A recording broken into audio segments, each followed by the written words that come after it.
So I think that we'll just go straight into it. And Admassu, maybe we'll start with you. Can you take us through? Now, you mentioned while we were back there talking about the pipeline, and you said nobody likes to talk about the pipeline.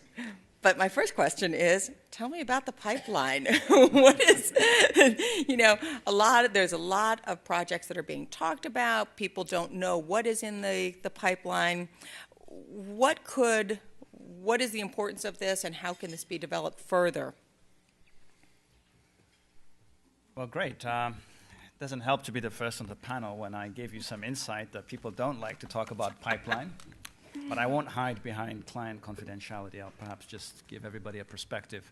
I think the good news really is, the whole world of agribusiness has changed. We're seeing a lot more interest, a lot more applications come through, and our portfolios are beginning to reflect the fact that agribusiness is now doable, right? So historically, there was always talk about certain sectors not being bankable. Agribusiness and infrastructure, two specific sectors in the past that were not seen as being very bankable. Of course, the world has changed very much in the context of Africa since the turn of the millennium. Infrastructure is on the move. We saw telecoms take off. We see power, of course, now picking up very much. And then agribusiness has been the latecomer, but we're beginning to see quite a pickup in the world of agribusiness. There's a lot more to talk in terms of the context, but we do have some policy makers on the table, so I'll try to leave some of the bigger questions of incentives, enabling environment and the like to the policymakers. But I think for us as a bank, we obviously have had the benefit of seeing some of this new demand come through our portfolio. We have almost 24% of our current portfolio in the agribusiness space, so it's quite large actually. The portfolio makeup includes various types of crops. It's coffee, it's tea, it's sugar, it's cotton, and it also extends to other areas such as dairy. We also are very involved in the input side of the market, financing fertilizer, and facilitating the movement of the product itself in terms of trade finance. So we actually have quite a mix of exposure to different types of products. We see a lot more demand coming through now in terms of processing.